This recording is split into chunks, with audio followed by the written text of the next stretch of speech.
WeCreat reached out to me to see if I wanted to test out their new laser. This is a UV and MOPA combination. It's called the WeCreat Lumos Ultra. And I wanted to emphasize that this is more of a first look because this is a prototype unit and the software is still in beta.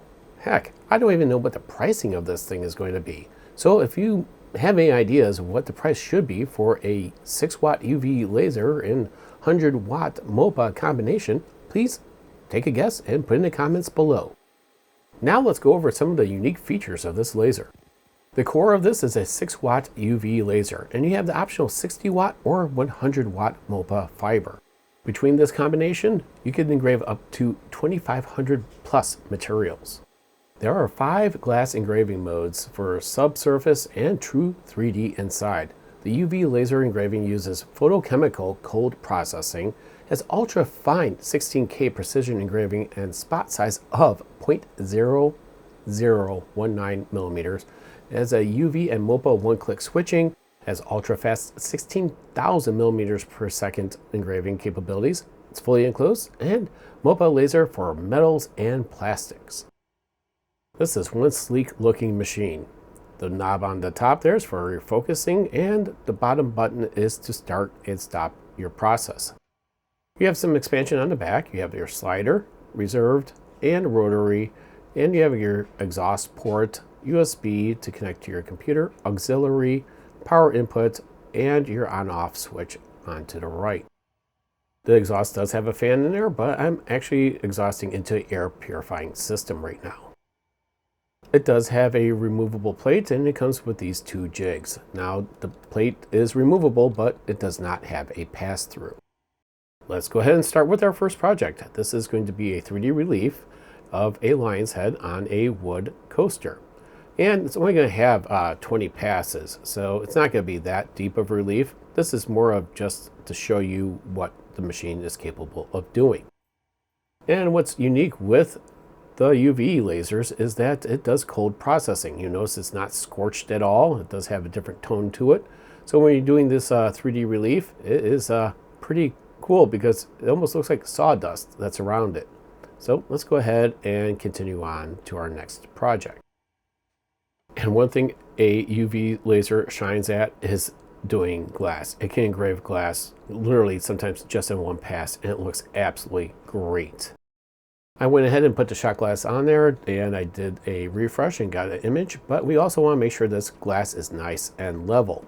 And to focus it, we're going to use a piece of paper to make sure that our 2 dots are nice and aligned, because you will not be able to do that otherwise.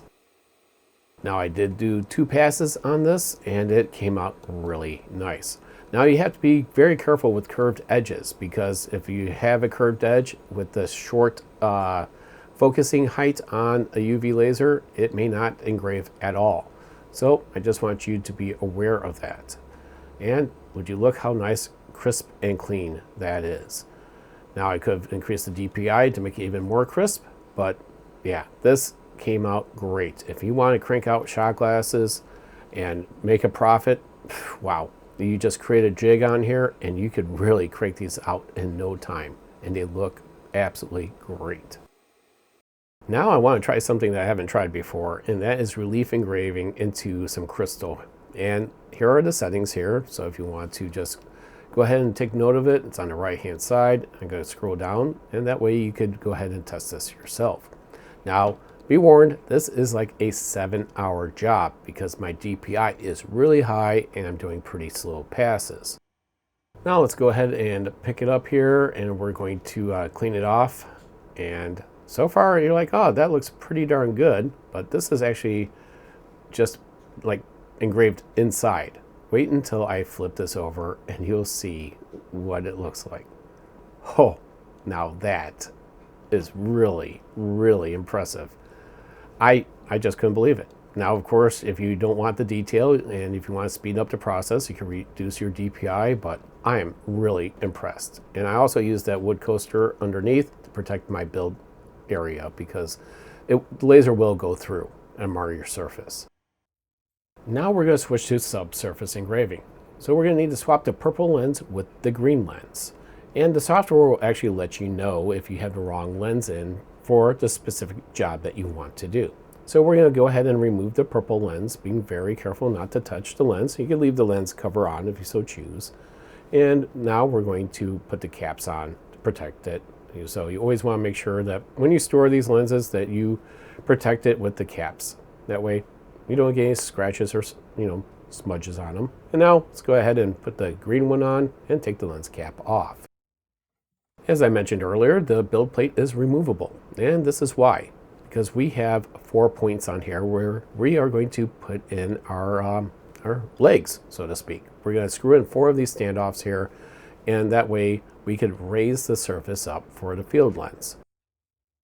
And on the top we have this handy jig, and what we can do is put this jig in as soon as I get it in frame and tighten it down. This way we could have our cube on here, and we have it nice and aligned to what size of cube it is. That way it makes it a lot easier to make sure it's nice and centered before we engrave. Then we are going to place our pedestal up here, and we're all done. And then we're going to select our crystal internal engraving 3D towards the bottom right, and you'll notice that it's on the pedestal. That way you know the configuration that you need. So you have definitely a good amount to choose from. And what I did was I measured my glass, and I imported this Battleship from Battleship Galactica. I forget the name of it, but this is where we're going to put in our dimensions for the cube. The X is at 51, Y 49, and the Z is at 80. And we're going to change it to 1.6. Otherwise, it defaults to 1.5. I notice it gets a little bit too close. And we're off. This took about 45 minutes because this is a taller glass. Most of the ones that you're going to see are going to be 50 millimeters square, and this is a time lapse, so we can see how nice and crisp this engraving is. And I just really love watching these subsurface engravings. It's just so fascinating. Now my wife did request that I engrave this one, and I guess this is the Battlestar from Battlestar Galactica. I'm not familiar with their ship lineup, but if I'm wrong, please comment below. It came out very, very nice. I was a little bit off with my dimensions here, so it is actually not exactly centered, as you can see. That's because also my jig wasn't centered either. So you definitely want to make sure you test it out. I would suggest having a couple of sacrifice cubes. So let's continue on to the next one. Now we're going to try a small crystal. This is a 31 by 31 by 12. This is for crystal internal engraving 2.5D. Now this is going to be a little keychain, and this literally only took about a minute and a half to do. And I did do a really high DPI. I would suggest doing the same thing because it's just going to look so much better. Now these crystal keychains you can find on like AliExpress, and they're pretty unique because they also light up. And I've seen people engrave pets in there, portraits, and I mean for the size, yeah, you get some really great detail. And you twist the top and it lights up. I really dig these keychains. So once you have the settings dialed in, you can crank these out really fast. And that leads us to today's sponsor, PCBWay. Are you looking for a PCB manufacturer? Are you looking for rigid, flexible PCBs? Are you looking for them to assemble them for you? Well, they can. And they also offer other services such as 3D printing, injection molding, and CNC. Heck, they even have a community section where you could buy a project and assemble it on your own. If you're looking for any of these services, please reach out to PCBWay. Now let's go ahead and attach the MOPA 100 watt module. This is your isolator. Make sure you do not kink any of that cord that's going to it. And here's the field lens for your MOPA fiber laser. It can only be used with that field lens. And then we have our big power supply. Yes, you gotta feed the power to that MOPA 100 watter. And then we have this pretty long auxiliary cord. And then finally, we have the power cord to the power brick. And that is it. First thing we're going to do is attach the auxiliary cord to the back of the laser, and make sure you have it nice and tight with these 2 thumb screws. And then we're going to do the same thing on the back of the MOPA module. Remove the red cap off the isolator, lift up the flap on the back of the UV laser and then set it in there, and that's it. Lastly, you just plug in the power, and then once it's plugged in, you could go ahead and turn on the power to your MOPA and then the UV laser itself. Now, you only have to turn on the MOPA if you're going to use it, otherwise it could stay off. But what we're going to do now is replace the field lens. The field lens for the MOPA is the red one. And to do this, we're going to have to turn it off, of course, to swap out the lenses. And then once you swap out the lens, just make sure you take off the cap and then go ahead and turn it back on, and we're off to the races. Now, the one thing that you can always count on is if you share a project or something that someone's going to say, "Oh, what settings did you use?" Well, I have news for you. Not every setting that you share is going to interact the same, because a lot of man-made and natural materials are not the same. So what I would suggest doing is doing material tests.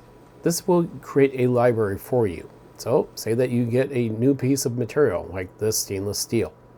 I'm doing just a grid here to start out with to get some type of colors that I'm looking for a dog tag. Now, this is going to be a different blend or a different alloy, and I know that it's going to behave differently from a dog tag that I'm going to use, but it's a good launching point for, maybe a setting that I could at least start out with. And that's the whole thing. Do material tests. Take your time. Get to know your laser. Like this dog tag was done at 60% power, 600 millimeters per second, and at a frequency of 48. And it came out really, really sharp. I mean, the contrast looks great. Now, of course, I could change this by increasing the speed, decreasing the speed, increasing the DPI, and or changing the frequency. But I am actually very happy with this for the dog tag, and I'm just going to leave it the way it is. Now, this laser does have autofocus and manual focus, but with reflective surfaces, autofocusing systems tend not to work that well. So you may want to use a piece of paper. And if you're going to be using the camera, you're going to want to make sure that you hit refresh after you're done focusing. Now we're going to do a Zippo lighter. Here are the settings that I'm using. And we're going to see how well it does a relief engraving. And it's actually going pretty darn deep. I may have set it a little bit too many layers on this, but it kind of adds a lot of character there. You can see that it did burn in, especially on the skull and around the edges there a little bit. But definitely looks pretty cool, I think. It looks very antique-ish, I would say, and worn. And you can see here, this metal is very thin. I don't know, these lighters are not that expensive. They're only like 12 bucks each. So you definitely get what you pay for, and this is a true Zippo brand. So let's go ahead and do one more test here. I made a mistake. I should have had this on convex and not concave. So let's go ahead and have it on convex and see how it looks. And already it does look a lot better, but I should have stopped it about halfway through. Because, yeah, look at it now. We really burnt through on this one. But, again, I kind of dig it. I mean, this kind of looks like really old, and it's been sitting there, and you could probably weather the rest of it. I mean, yeah, I burned through, but I do like how it looks. I mean, it's charred and it just looks pretty gnarly. And lastly, let's try a coin, a challenge coin, that is. And this is 256 passes, and it's doing a pretty good job. I had to kind of tweak my cleanup passes at the end, and I actually should have done them a little bit finer on my resolution, because you can see the lines a little bit here. But overall depth and crispness is definitely there. I mean, look at that. I mean, if I would have just done my cleanup passes a little bit better, I think it would have looked almost perfect. But you could definitely see how well this MOPA works. And I'm very happy with the overall performance of this machine, even though it is a prototype and using very beta software. So what are my overall thoughts? I know this is a prototype and running beta software. Well, let's first go with the space. This takes up a lot less room than your regular MOPA fiber laser at 100 watts. And you are getting also a UV. The machine is very well built, and I like the fact that you have different lenses for different tasks, and the software will notify you if you have the wrong lens in. And please be warned, if you attempt to use the wrong lens for the wrong task, say that you have this purple lens in for the MOPA fiber laser, you will destroy that lens. So always pay attention to which lens you are using. The machine did behave as I expected it to. Everything just worked. Now, what are some of the negatives? And once again, I'm doing a review of a laser and a company didn't provide certified protection for your eyes. I don't get it. Now, this is a 355 nanometer for the UV and 1064 for the MOPA. I believe all manufacturers should supply proper eye protection because there are going to be times where you're going to use the conveyor or a rotary and you're going to need to have that safety glass open. Next, I'd like to see manufacturers get rid of the exhaust fan in the back because frankly, none of them work very well. And it's better to have an inline duct fan through a hose and just make that an open port on the back. It will make cleanup a lot easier and a lot less messy, and it will exhaust a lot better. And lastly, we'll bring up the WeCreat software. Now, this is in beta, and to be brutally honest, this is also the third version that I've had in the 2.5 weeks. There are some little things like some of the menus are still in Chinese, and you saw that there are still pop-ups with not showing the Lumos Ultra, but the Lumos, and there is no material library. Again, they have released 3 separate versions since I've been testing this for the last 2.5 weeks. You have full control over the laser, and the software does work. I would just like to see a lot more refinements and a robust material library. And WeCreat said they are working on all of that, and I trust that they are because, again, I've received 3 updates in just 2.5 weeks. Now this will be launching on Kickstarter. Always review Kickstarter's terms of service because projects are not guaranteed. However, if you put down a $50 deposit, you get 300 VIP credits. And would you look at that? There's actually a starting point of $3,699. Now, as I stated at the beginning of the video, I do not know what that gets you. So I'll leave a link to this down below so you can keep track of it. And when the Kickstarter goes live or when WeCreat gives you more information on pricing, you'll have that readily available. And I will be sure to update the description so that way you'll know. And like I mentioned, this is a very capable laser. I believe of all the combinations of lasers as of right now, having a MOPA, whether it's a 60 watt or a 100 watt, combined with a UV laser is one of the best things for you to get a business started. I believe if WeCreat provides some real nice safety eyewear along with improving their software, that the Lumos Ultra will be a very successful machine. I really appreciate you tuning in to Tripod's Garage. Please have a wonderful day, evening, or weekend, or whenever you decide to watch this video. Thanks again for tuning in, and we'll catch you again on Tripod's Garage.